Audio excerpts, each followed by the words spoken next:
There is a powerful scene where a violent storm hits a boat, threatening to sink it, while Jesus is found asleep on a cushion in the stern. To the observers, his rest looked like indifference or even danger. But this isn't just a story about a miracle, it is a masterclass in emotional sovereignty. It demonstrates a fundamental truth: your internal state does not have to be a mirror of your external environment. Most people operate like a thermometer, they simply reflect the temperature of the room. If the market is down, they are depressed. If a client is angry, they are stressed. If the storm of life hits, they panic. When you live this way, you have no agency. You are a victim of circumstances, constantly tossed around by waves you cannot control.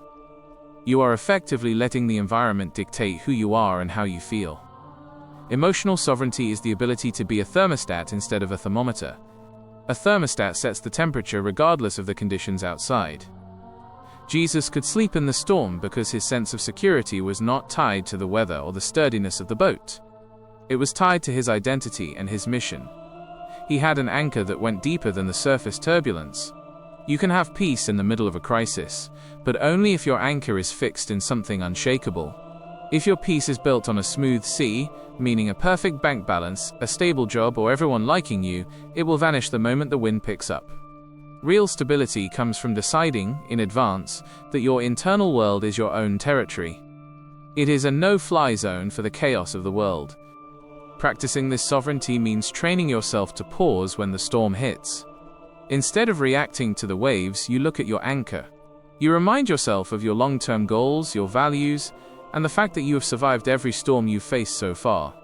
When you refuse to let the external noise dictate your internal peace, you gain a level of clarity that allows you to actually solve the problem rather than just drowning in it. The storm may be outside, but it doesn't have to be inside. Most people live their lives handing the remote control of their emotions to everyone they meet. If the crowd cheers, they feel worthy. If the crowd boos, they feel crushed. This is the trap of people-pleasing, a form of emotional slavery where your identity is constantly being renegotiated based on the opinions of others. Jesus provided the ultimate antidote to this. He was never swayed by the changing moods of the public. One day they were ready to crown him king, and the next they were calling for his execution. Through it all, his internal state remained unchanged. Jesus was immune to emotional manipulation because his identity was fixed by a higher source. He didn't look to the audience to tell him who he was, he already knew. When you define yourself by what others think, you are building your house on shifting sand. People are fickle. Their expectations change with the wind. If you live for their likes, you will die by their dislikes. To be a leader of your own life, you must develop an internal compass that points true north regardless of who is watching.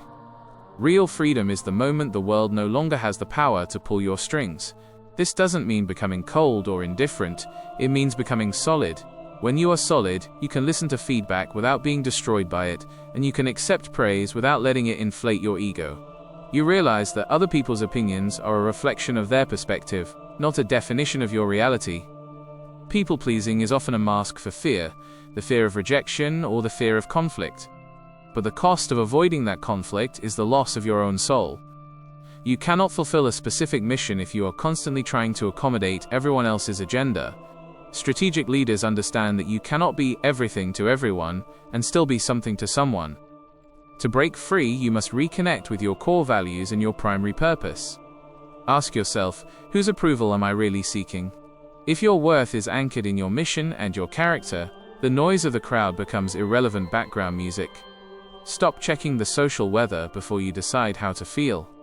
Define your compass, set your course, and let the crowd think what it will. There is a common misconception that emotional sovereignty means being emotionless. However, Jesus demonstrated that even anger has its place. When he cleared the temple of money changers, he was clearly angry, but his anger was not a tantrum, it was a tool. It was focused, purposeful, and entirely under his control. He wasn't lashing out because his feelings were hurt. He was acting because a boundary had been crossed and a principle had been violated. Most of us suffer from reactive anger. This is the kind of anger that explodes when we are cut off in traffic, criticized by a boss, or inconvenienced by a family member. Reactive anger is a leak. It drains your energy, clouds your judgment, and leaves you with a hangover of regret. In this state, your emotions are using you as a puppet for destruction. You are no longer in the driver's seat, your temper is. Sovereignty means learning how to transform reactive heat into productive light. Righteous anger or controlled emotion serves as a signal. It tells you that something is wrong, that justice is needed, or that a boundary must be enforced. Instead of letting the emotion consume you, you use the energy it provides to address the root cause of the problem. You don't scream at the darkness, you use the energy to strike a match. The difference between a leader and a child is the gap between the stimulus and the response.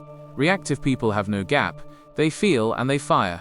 Sovereign people have a wide gap where they can analyze the emotion. Why am I feeling this? Is this about my ego, or is this about a violation of truth? If it's just ego, they let it go. If it's about truth, they act with calculated precision. To master your emotions, you must stop viewing anger as an enemy and start viewing it as a consultant. Listen to what it says, but never let it make the final decision.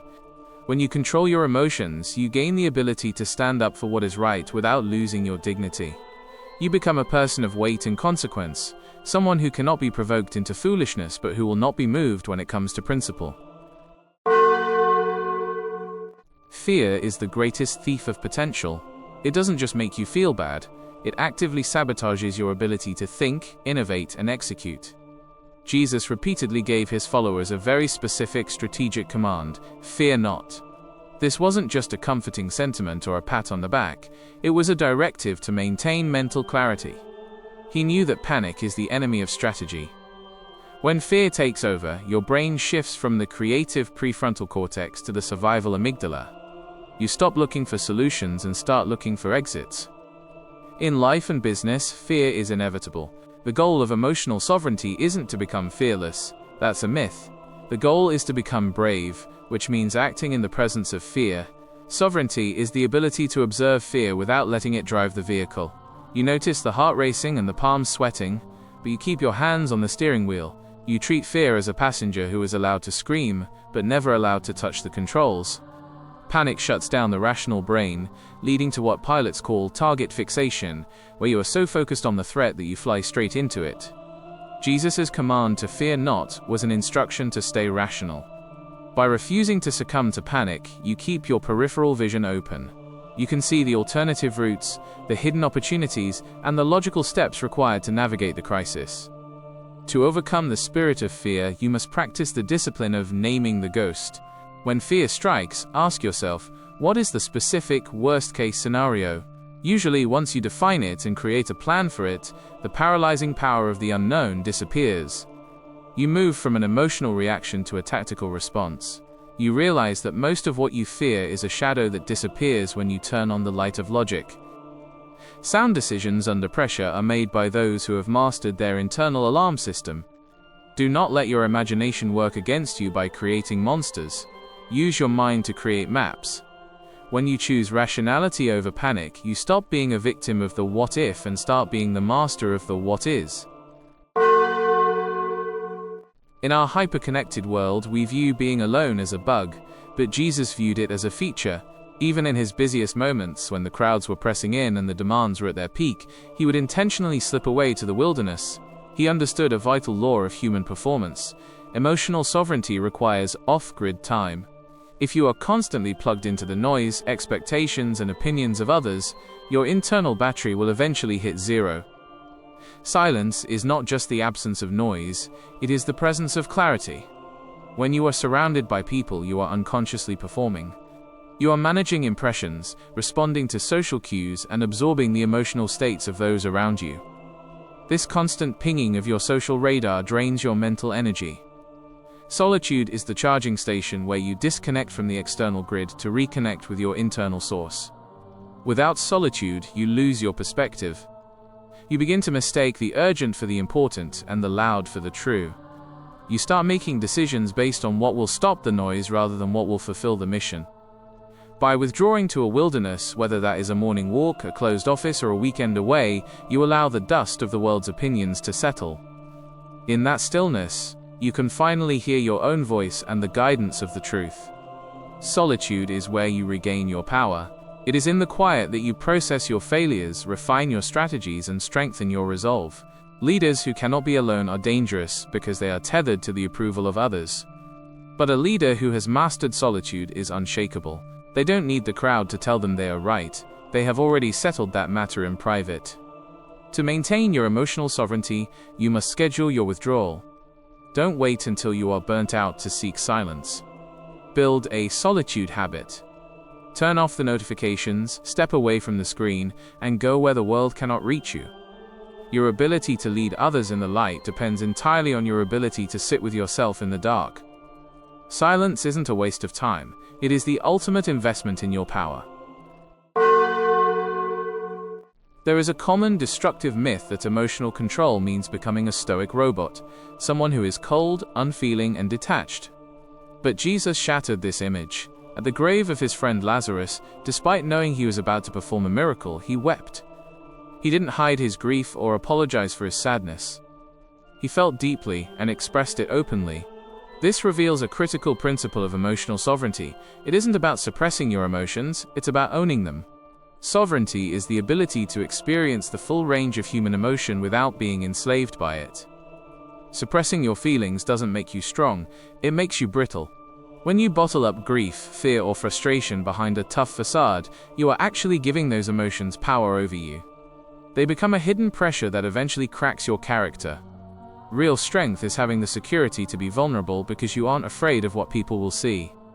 You can be vulnerable and still be the strongest person in the room. In fact, honesty is a form of power.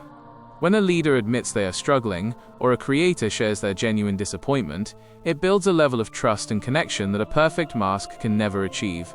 People don't follow facades, they follow humans. Your strength doesn't come from pretending you have no pain, it comes from the fact that your mission is larger than your pain. Vulnerability is not the same as being needy or unstable. Being needy is asking others to fix your emotions. Being vulnerable is simply acknowledging that your emotions exist. You can weep over a loss in the morning and still lead a team with precision in the afternoon. This is because your value is not tied to your current mood. You own your heart, but your heart doesn't own your identity. To master this, stop viewing tears or sensitivity as a sign of failure. See them as a sign of humanity. When you allow yourself to feel deeply, you increase your capacity for empathy, creativity, and resilience. An honest heart is a resilient heart. By being transparent about your humanity, you free yourself from the exhaustion of acting. You gain the power of authenticity, which is the only foundation for a life of true influence. The ultimate goal of emotional sovereignty is a peace that surpasses all understanding. This isn't the fragile peace that comes when everything is going your way. That's just a temporary lack of conflict. This is a supernatural, psychological fortress that remains intact even when the world around you is falling apart. It is a peace that doesn't make sense to the logic of the world, because it is not derived from worldly circumstances. When you reach this state, you become dangerous to the status quo. Most systems of control, whether in marketing, toxic workplaces, or social hierarchies, rely on your anxiety, your greed, or your fear to keep you in line. They want you to be afraid of losing your status, your money, or your reputation. But when you possess a peace that is independent of these factors, you cannot be bought, you cannot be intimidated, and you cannot be broken. You are no longer manageable by external pressure, because you have an internal supply of stability. This final defense is what allows a person to stand before critics, failures, or even personal loss and remain functional. It is the calm in the eye of the hurricane. While everyone else is reacting to the headlines or the latest crisis, you are acting from a place of deep-seated clarity. You aren't ignoring the problem, you are simply refusing to let the problem occupy your spirit. Having this peace doesn't mean you are passive. On the contrary, it makes you more effective. Because you aren't wasting energy on internal friction, all your power is available for external action. You can see the truth more clearly than those who are clouded by emotion. This peace is the ultimate competitive advantage. It allows you to stay in the game long after others have been driven out by stress.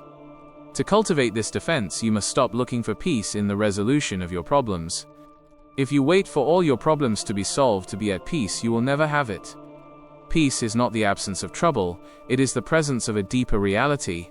It is the realization that your identity, your purpose, and your future are held by something far greater than your current situation. When you anchor yourself there, you become unshakable. You become a person of peace in a world of chaos,